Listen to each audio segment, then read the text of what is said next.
है, तो वहाँ तो अदेंग गुणा अपना पारिभाषिक गुण है।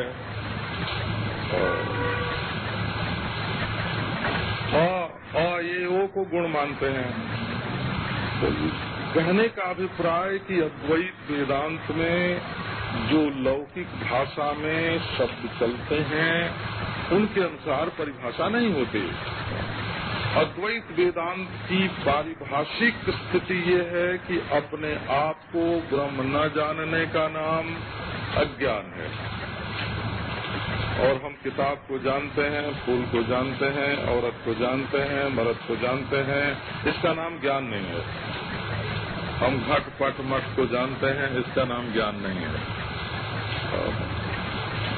तब उनका तत्व ज्ञान क्या है?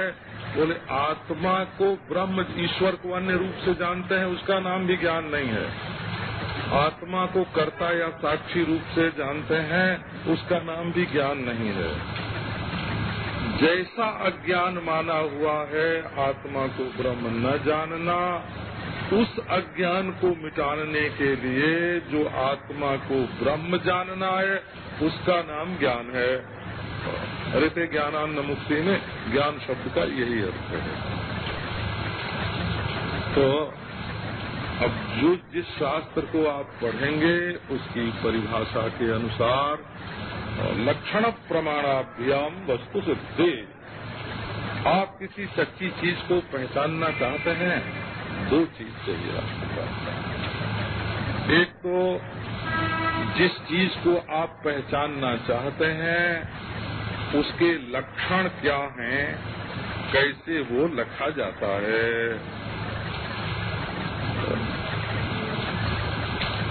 तो लक्षण होता है वस्तुनिष्ठ। जिस चीज को हम पहचानना चाहते हैं, जो लक्ष्य है उसमें लक्षण होता है। और प्रमाण कहाँ होता है? तो जो पहचानना चाहता है उसमें प्रमाण होता है। प्रमात्रनिष्ठ प्रमाण होता है और प्रमेय निष्ठ लक्षण होता है। लक्ष्य में लक्षण और प्रमाता में प्रमाण। तो ये वेदांत जो ब्रह्म विद्या उत्पन्न करता है वो ब्रह्म विद्या है, अपने अंतःकरण में ब्रह्म विद्या का उदय होता है।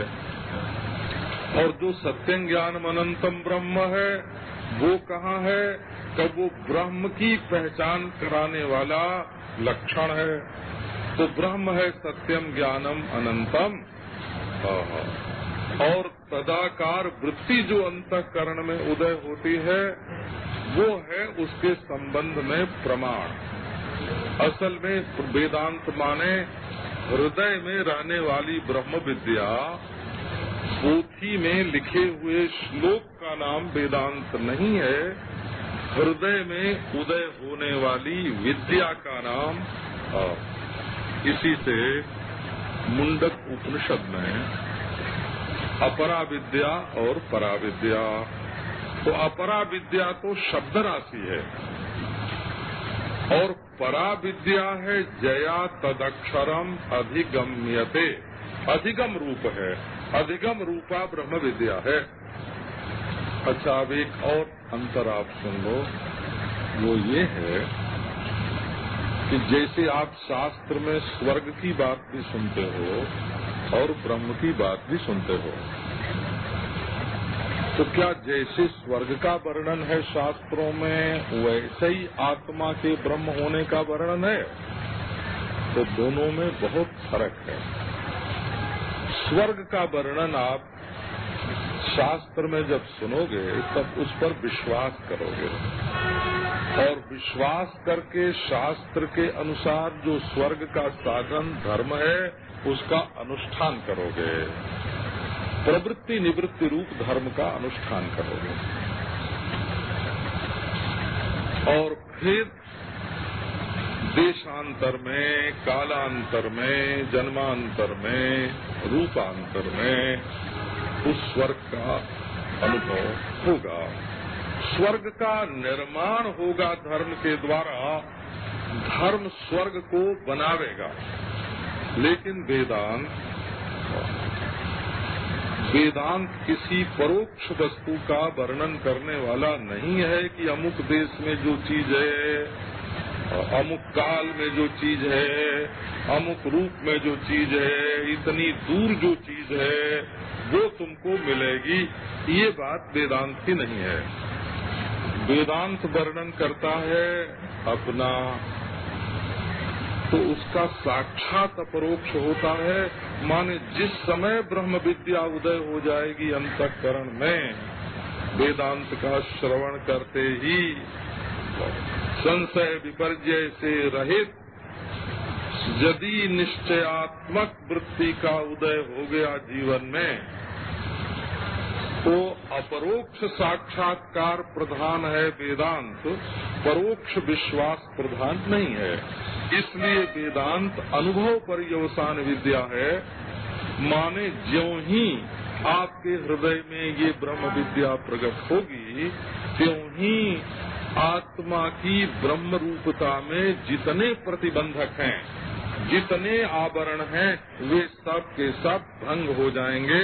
इसलिए वेदांत नकद माल है, कब वेदांत उधार माल नहीं है। जहाँ स्वर्ग आदि जो हैं वो उधार माल हैं, पैसा यहाँ जमा कराओ वहाँ तुमको मिलेगा, पैसा आज जमा कराओ कल तुमको मिलेगा, पैसा हमारे पास जमा कराओ और वो तुमको देंगे, है ना।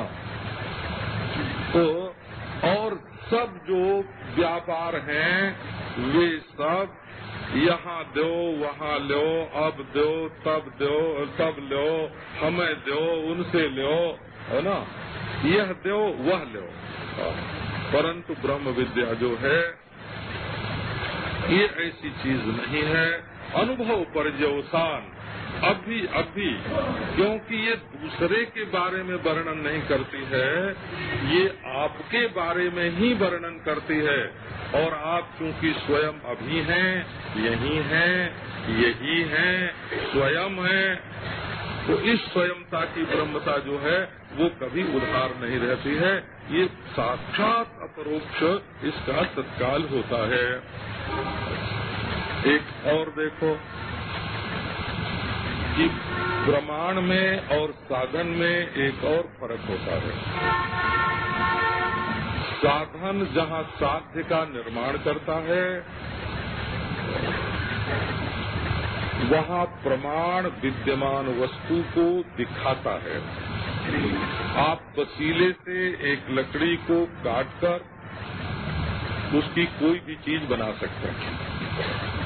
आप मिट्टी को पीटकर उसको घड़ा सकोरा जो चाहे सो बना सकते हैं। रुई से सूत बनाकर उससे चाहे कैसा भी कपड़ा बना सकते हैं।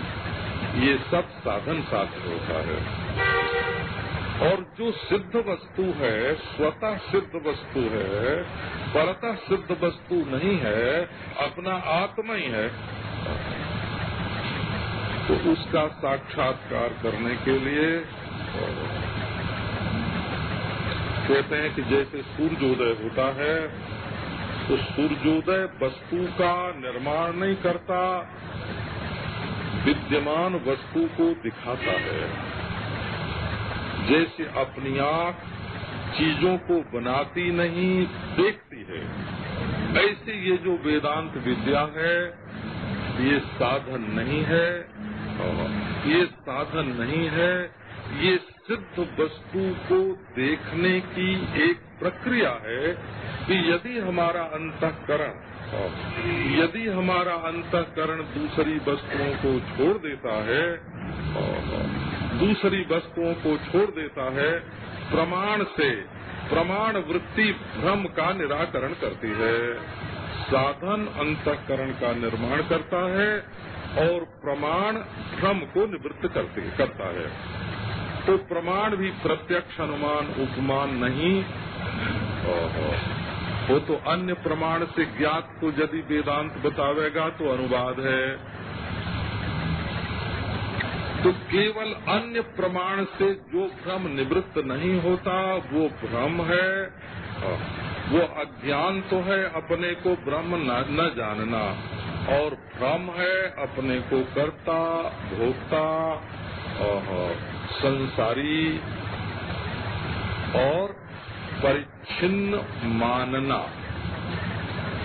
अब सत्य को न समझ करके, जैसे रस्सी को न समझ करके, यदि हम उसको माला या डंडा या पृथ्वी का छिद्र या सर्प समझते हैं, तो रस्सी को न जानना अज्ञान है और उसको सांप, माला, डंडा आदि समझना ये भ्रम है। इसी प्रकार अपने को ब्रह्म न जानना यह ज्ञान है और अपने को पापी, पुण्यात्मा, सुखी, दुखी और जन्म जन्मांतर में जाने आने वाला संसारी, नरक स्वर्ग में जाने आने वाला संसारी और अपने को परिच्छिन्न समझना ये भ्रम है। तो प्रमाण जो है अपने हृदय में जब आता है तो समूल भ्रम का, माने अज्ञान सहित भ्रम का निवारण करता है। तो वेदांत की दृष्टि में हेतु अलग है, स्वरूप अलग है, फल अलग है, और साधन की दृष्टि में हेतु अलग है, फल अलग है, स्वरूप अलग है। ये दोनों का ठीक ठीक विवेक वेदांत विद्या के द्वारा होता है। अब ये बात रही कि यहाँ तो लक्ष्य क्या है? लक्ष्य है वही जिसमें प्रमाण है। लक्ष्य कोई दूसरा नहीं है। प्रमाण की वृत्ति का जो साक्षी है, क्योंकि वही ब्रह्म है, तो अज्ञात ये जो ब्रह्मता की भ्रांति, अब्रह्मता की भ्रांति है, इस अब्रह्मता की भ्रांति के निवारण के लिए तत्व ज्ञान की आवश्यकता होती है। तब उसमें अधिकारी की आवश्यकता पड़ती है। अधिकारी की आवश्यकता का अर्थ ये होता है कि आप उसको चाहते हैं कि नहीं। सवाल ये है कि आप उसको चाहते हैं कि नहीं। एक सज्जन हमारे पास आए, हमने बहुत आग्रह किया कि भोजन कर लो। अब उनकी इच्छा भोजन करने की नहीं थी, तो उनके सामने जो वस्तु परस दी गई उसमें पहले तो थोड़ा सा भगवान के नाम पर निकाल के उन्होंने अलग रख दिया। बहुत अच्छा, वो भी किसी को मिलेगा ही। फिर भोग लगाया तो थोड़ा खाया, थोड़ा छोड़ दिया, थोड़ा बिखेर दिया। हम एक के घर में खुद ही गए हो, अब वो माने नहीं, तो रोटी खाने का हमारा मन नहीं था, तो हमने क्या किया कि रोटी के, वो जब परसने के लिए और कोई चीज लेने गया ना, तो रोटी के टुकड़े टुकड़े करके थाली में रख लिए। अब देख के उसकी समझ में ही नहीं आएगा कि रोटी खाई कि नहीं, चक्कर में डाल दिया ना उसको, क्योंकि हमारा रोटी खाने का मन नहीं था। तो पहली बात तो ये है कि समग्र दुखों की निवृत्ति के लिए सच्ची इच्छा होनी चाहिए, नकली चीज से सुखी न हो और दूसरे से सुखी न हो, अपने ही सुख जाहिर करने का बिल्कुल पक्का ख्याल हो, ये चाहिए, इच्छा चाहिए। और दूसरे चाहिए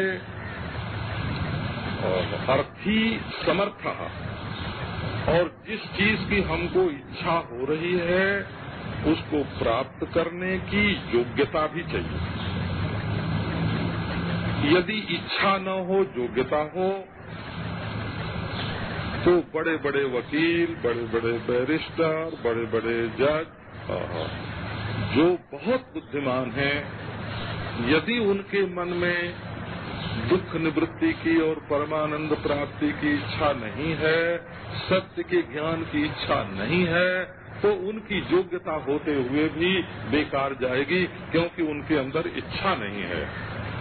और एक आदमी के मन में इच्छा तो बहुत है,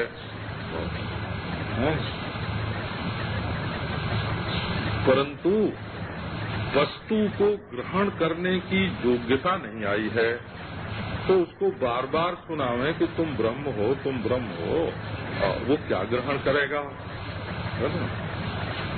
तो योग्यता, इसी को अधिकार माने ये नहीं है कि कानून से मना कर दिया कि तुम इस घर में मत आओ।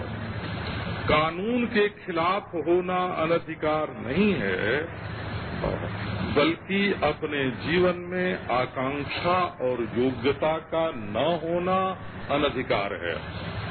तो वेदांत में जिसको अनधिकारी बोलते हैं उसका अर्थ ये है कि अभी उसके अंतःकरण में, उसकी बुद्धि में ऐसी योग्यता का विकास नहीं हुआ है कि अपने आप को ब्रह्म के रूप में ग्रहण कर सके। तो सद्गुरु का एक ये भी काम है कि अयोग्य को योग्य बनावे। यदि वो एक भी व्यक्ति को ये कह देता है कि तुम परमार्थ के पथ में चलने योग्य नहीं हो, तो उसमें चलाने की योग्यता की कमी है। बालक भी चल सकता है, वृद्ध भी चल सकता है, रोगी भी चल सकता है, यथा कथनचित पागल को भी उसके योग्य बनाया जा सकता है, परंतु उसके मन नारायण वो सद्गुरु भी योग्य होना चाहिए। तो दो बात आपको सुनाई कि एक तो होनी चाहिए इच्छा और एक होनी चाहिए योग्यता। योग्यता में ये बात सुनाई, ये बात है कि एक तो विवेक की शक्ति आ जाए, और विवेक होने पर जो दुखद है, जो अनात्मा है, जो नकली है, उसको छोड़ने का सामर्थ्य आ जाए। तो छोड़ने का सामर्थ्य ये होता है कि उससे न राग करें न द्वेष करें, और लड़ाई करेंगे तब तो मारे जाएंगे, और सट जाएंगे तो भी मारे जाएंगे, सटाना और हटाना दोनों काम में लग जाएंगे। तो होना क्या चाहिए कि वैराग्य आना चाहिए। अच्छा, वैराग्य आया ये बात कब मालूम पड़ेगी? कि जब मन में शांति रहने लगे, इंद्रियों का विक्षेप कम हो, है ना, ज्यादा बड़े बड़े आयोजन में रुचि न हो, है, और जो कुछ दुख सुख आवे उसको सह के निकल जाए, और अपनी सफलता में श्रद्धा हो, और मन को समाधान हो कि हम बिल्कुल ठीक रास्ते पर चल रहे हैं, तब सद्गुरु की शरण लेने पर वो इस बात को बताता है। अब ये बात रही कि सब साधनों का सार कहाँ आता है कि एक तो आप आत्मा और ब्रह्म के सिवाय दूसरी वस्तु से राग द्वेष न करें।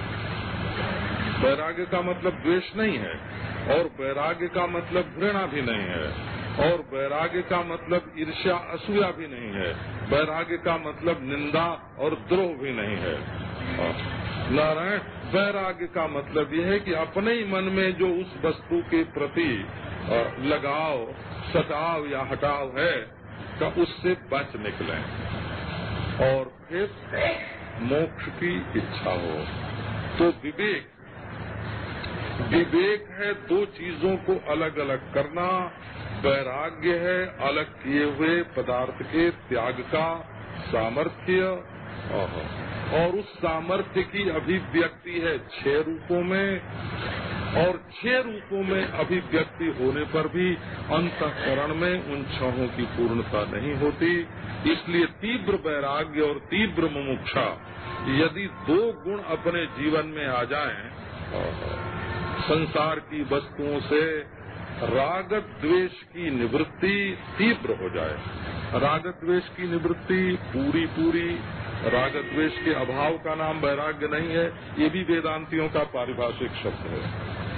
वो राग द्वेष के अभाव को वैराग्य नहीं बोलते हैं, शिथिलता को वैराग्य बोलते हैं। कभी राग आवे तो उसको पकड़िए मत, कभी द्वेष आवे तो उसको पकड़िए मत, ढीले छोड़ दीजिए जिससे वो भाग जाएं, क्योंकि राग पर राग आके अपने ही राग को हटाता रहता है, और द्वेष पर द्वेष पर द्वेष आकर के स्वयं उसको हटाता रहता है। तो करना क्या है कि राग द्वेष की शिथिलता का नाम वैराग्य है। और तीव्र मुमुक्षा ये अपने जीवन में आवे तो मनुष्य अधिकारी होता है, और इसके बाद उसको सद्गुरु की शरण ग्रहण करनी चाहिए। इसमें मुख्य लक्षण बताया है भक्ति। वो भक्ति क्या है? तो देखो, हम किसी को ढूंढते हैं तो प्रेम से ढूंढते हैं कि बेप्रेम से? तो आत्मा और ब्रह्म की एकता को हम प्रेम से ढूंढे हैं। खोज जो हमारी है, तो एक बात यह है कि आत्मा जो है वो हमेशा प्रिय ही होता है, कभी अप्रिय नहीं होता। ये जैसे आत्मा नहीं है ऐसा ज्ञान नहीं हो सकता, और जैसे आत्मा कोई अन्य है ये ज्ञान नहीं हो सकता, वैसे आत्मा द्वेषास्पद है ऐसी वृत्ति भी कभी नहीं हो सकती। क्योंकि द्वेष भी किस प्रयोजन से करेंगे? अपने कल्याण के लिए तो करेंगे ना। इसलिए आत्मा परमानंद स्वरूप है, और जो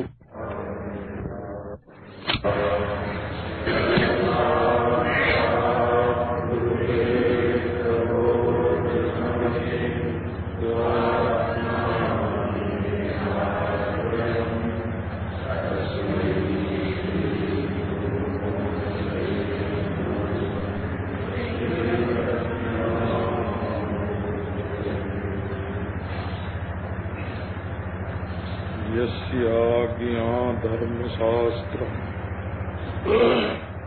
सहज शुचि कथा ब्रह्म विद्या नवद्या ज्ञानम सर्वात्मदा स्थिरचरहित कृच्छेमुषी शांति आश्चर्यं चारुचर्या जननयन मनोमोहनी मुक्तवर्य तम पूर्णानंदतीर्थ गुरुमृतमृतम ब्रह्ममूर्तम प्रपद्ये। ओम शांति शांति शांति।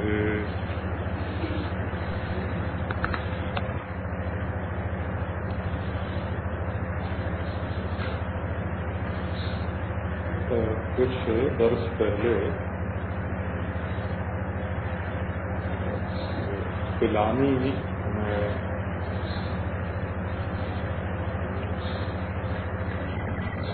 अध्ययन होता है विज्ञान का।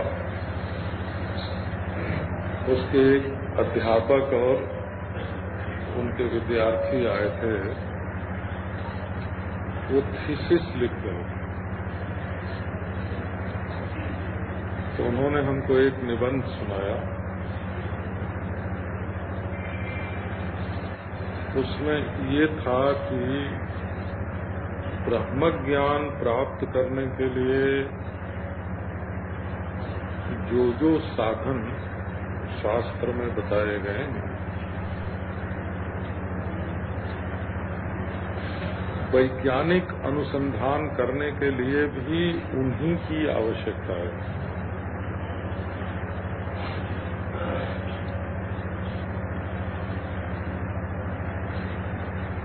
विवेक माने पृथक्करण की शक्ति, अलगाव, विश्लेषण। दो चीजें एक में मिली हों तो उनको जुदा जुदा करना, इनके बिना कैसे वैज्ञानिक अनुसंधान होगा। अच्छा, फिर जिस चीज को हम ढूंढ रहे हैं उससे उर्ली चीज जो हो गए उसको छोड़ते चलना, उसकी ओर से ख्याल हटा लेना, उसका नाम वैराग्य है।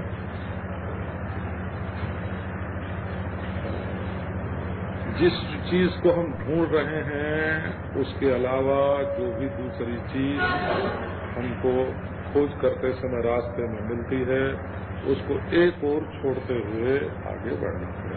इसका नाम वैराग्य है। अच्छा, मन में खूब अशांति हो, किसी से लड़ाई करके आओ और वैज्ञानिक अनुसंधान करो।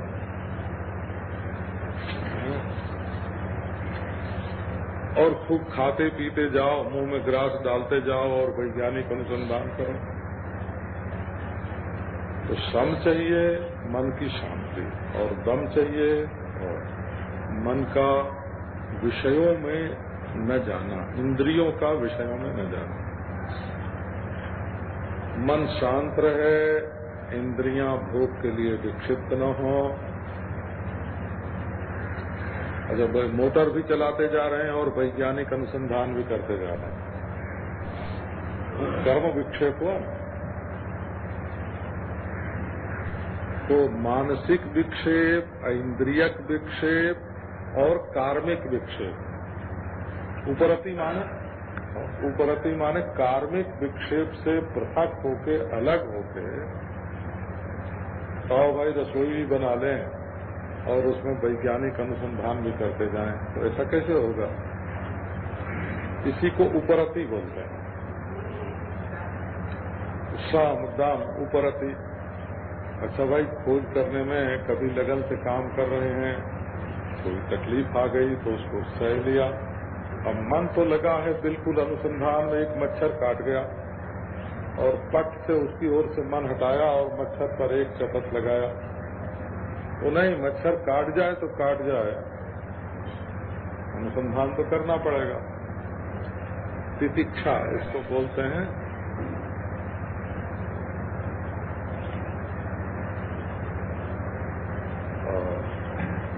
अच्छा, हमको सफलता मिलेगी, इसके बारे में हमारे गुरुजनों ने, पहले के अनुसंधानकर्ताओं ने जो मार्ग बताया है वो ठीक है, तब न पूरी तरह से ढूंढेंगे।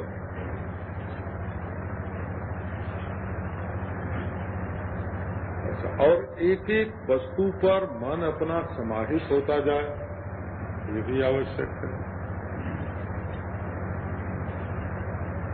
तो विश्लेषण करना वैराग्य है, और जिस चीज को अपन नहीं ढूंढ रहे हैं उसमें दिलचस्पी न लेना, ये वैराग्य है। और विश्लेषण करना विवेक है। और जो अपने को नहीं चाहिए उसमें रुचि न लेना वैराग्य है। शांत मन से, मन सम पूर्वक, और इंद्रियों को विक्षिप्त न करके, बहुत ज्यादा काम धंधे के पचड़े में न पड़ के, और जो कुछ कष्ट बीच में आवे उसको सहन करते हुए, और सफलता मिलेगी। हमारे पूर्वजों ने जहाँ तक अनुसंधान किया है वो ठीक है। और मन को समाहित रखे, तब खोज के रास्ते में बढ़ना पड़ता है, चाहे वो खोज भौतिक हो, चाहे आधिदैविक हो, चाहे आध्यात्मिक हो। खोज का ये स्वभाव ही है, अनुसंधान का ये स्वभाव ही है कि खोजी में ये गुण आने चाहिए।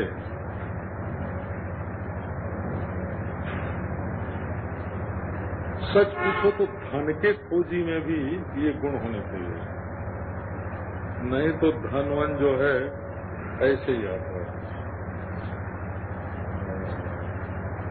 लाभ क्या है, हानि क्या है, इसका विवेक होना चाहिए, है ना। हानिकारक व्यापार से वैराग्य होना चाहिए, घबराना नहीं चाहिए, है ना। घाटा मुनाफा होने पर घबराना नहीं चाहिए। और खाने पीने में इतने मस्त नहीं हो जाना चाहिए कि व्यापार का ही सत्यानाश हो जाए। तो किसी भी चीज को अगर आप पाना चाहते हैं तो जो साधन आपके जीवन में चाहिए, जो एकाग्रता चाहिए, वो तत्व ज्ञान में अगर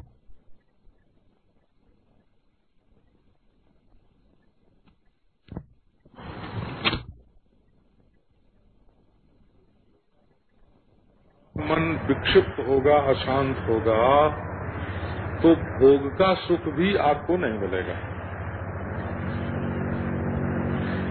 न भोजन का सुख मिलेगा, न संभोग का सुख मिलेगा। मन ही नहीं रहेगा वहाँ।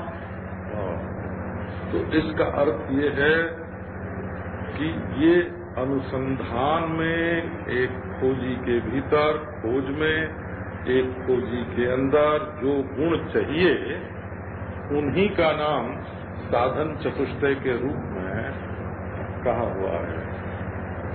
अच्छा जी, अब समाधान फिर तो बोले मुमुक्षा। मुमुक्षा का अर्थ ये है कि कहीं बंधन है, उससे हम मुक्त होना चाहते हैं। मोक्ष माने छुटकारा, छुटकारा पाने की इच्छा का नाम मुमुक्षा है। मोक्तुम इच्छा, कहाँ से छुटकारा? तो दृश्य के बंधन से दृष्टा का छुटकारा। जो दिख रहा है अपने से निराला है, न्यारा है, कार्य के बंधन से कारण का छुटकारा, अज्ञान के बंधन से ज्ञान का छुटकारा,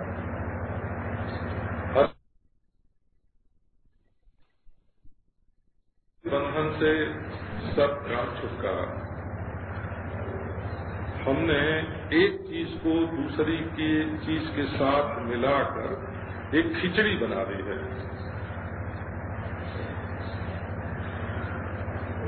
एक साधु थे राम घाट में, तो जितना विचार होता विचार करते, ध्यान होता ध्यान करते, बड़े विरक्त थे।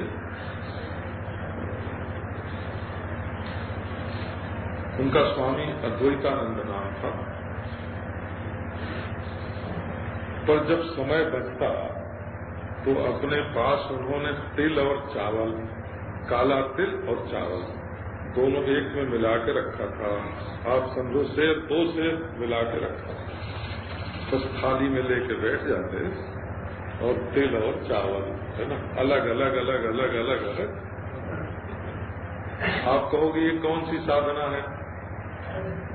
का साधना ये है कि दुनिया के बारे में कुछ सोचने का नहीं है। इतनी बात तो बिल्कुल प्रत्यक्ष है ना कि उसको दुनिया के बारे में कुछ सोचने का नहीं है। विवेक का अभ्यास जारी रखे हुए, इसी का नाम विवेक है। काले तिल को और सफेद चावल को अलग अलग एक एक एक एक एक, एक दाना ले ले, इसी का, इस बीनने का नाम ही तो विवेक है ना। 2 चीज एक में मिली हुई है, अलग अलग करते। तो मुमुक्षा क्या है? ये जो हमारे विचारों की खिचड़ी बन गई है, बुद्धि की खिचड़ी, अध्यास माने ना समझी, ये काफी नहीं है। अच्छा, तब अध्यास माने वो क्रम जिसमें हम अपने मैं को ही दूसरे के साथ मिला देते हैं या दूसरी चीज को ही अपने साथ मिला लेते हैं।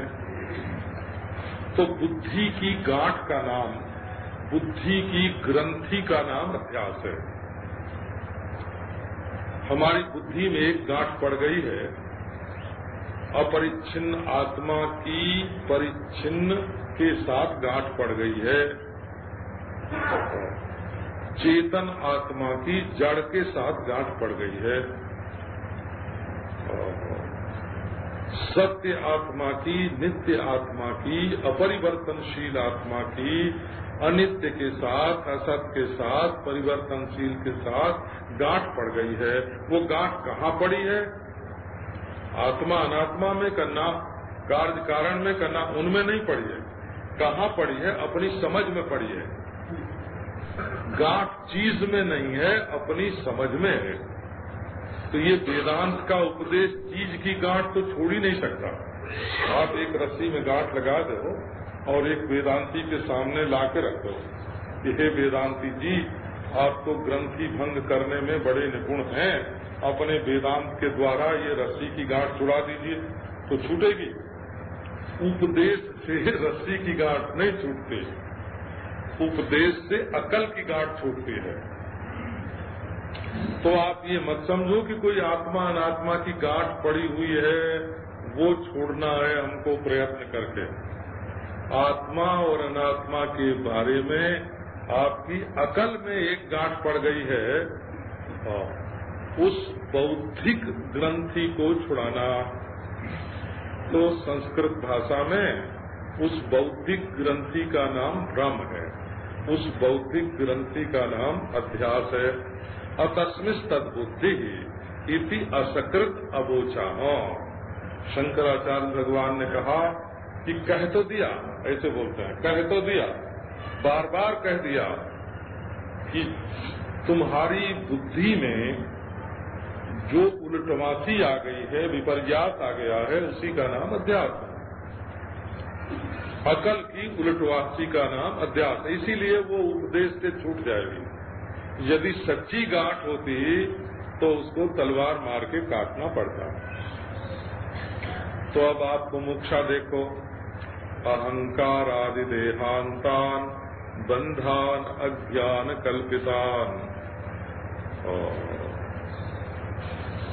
स्वस्वरूपावबोधेन मोक्तुम इच्छा मुमुक्षुता। ये मैं हूँ। देखो, हमने एक ऐसा ब्राह्मण देखा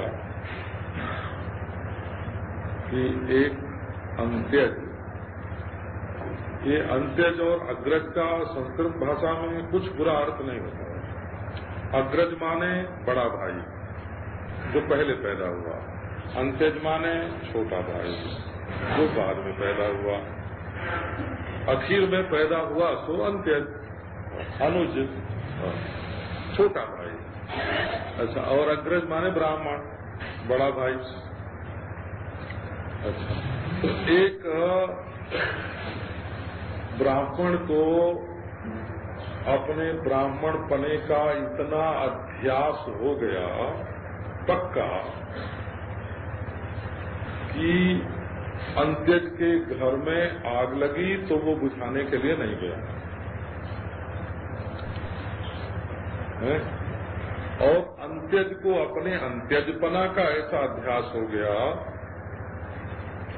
क्या कि ब्राह्मण कुएं में गिर गया तो निकालने नहीं गया।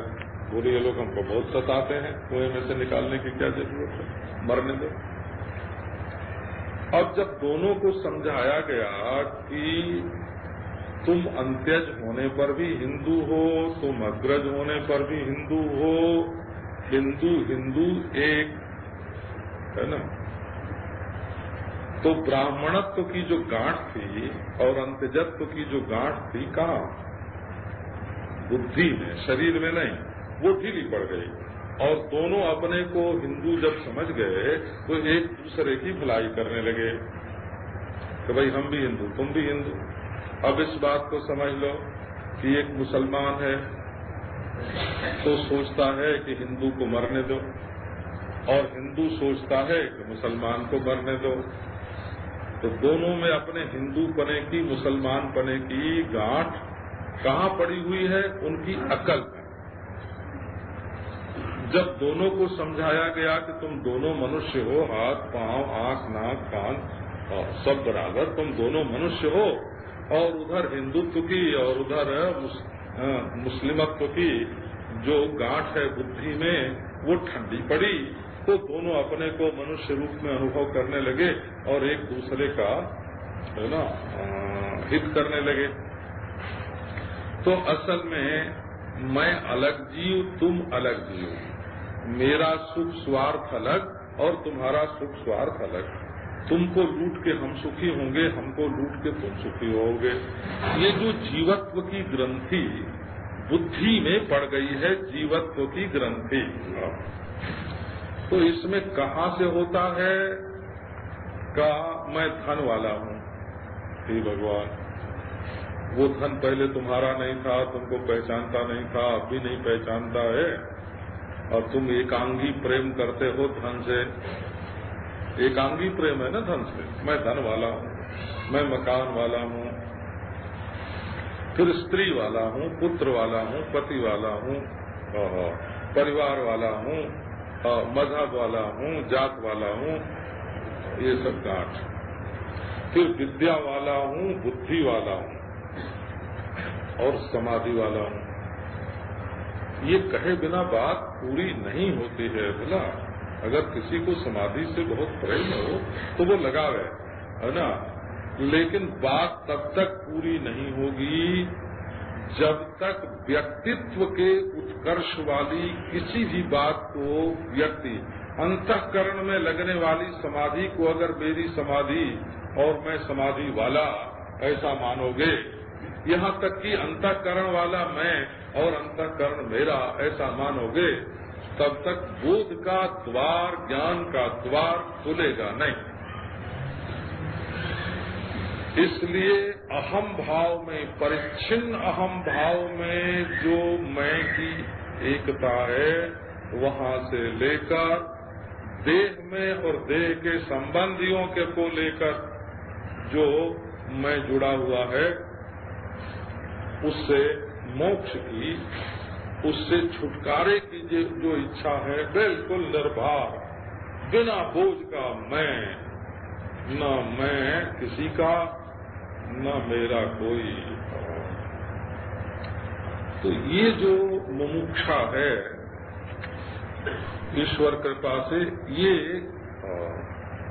इसमें साधन का भी निर्णय हो जाना चाहिए कि चूंकि ये भ्रम या अज्ञान से ये बौद्धिक ग्रंथि है, तो ये अपने स्वरूप के सच्चे ज्ञान से ही मिटने वाली है।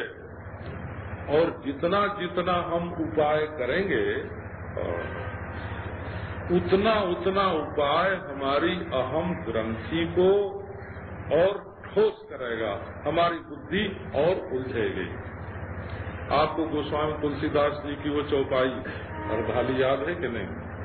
श्रुति पुराण बहु कहेऊ उपाई, छूट न अधिक अधिक अरुछाई। श्रुति और पुराण ने बहुत से उपाय कहे हैं, परंतु उनसे ये अकल की गांठ जो है ये खुलती नहीं है और उलझती जाती है, क्योंकि जितने कर्तव्य होते हैं वो किसी कर्ता के लिए होते हैं। तो कर्म कौन करता करे, धर्म कौन करता करे, उपासना कौन करता करे, योग कौन करता करे, उस कर्ता में जब हम अपने आत्मा को मिलावेंगे तब कर्तव्य की उपस्थिति होगी।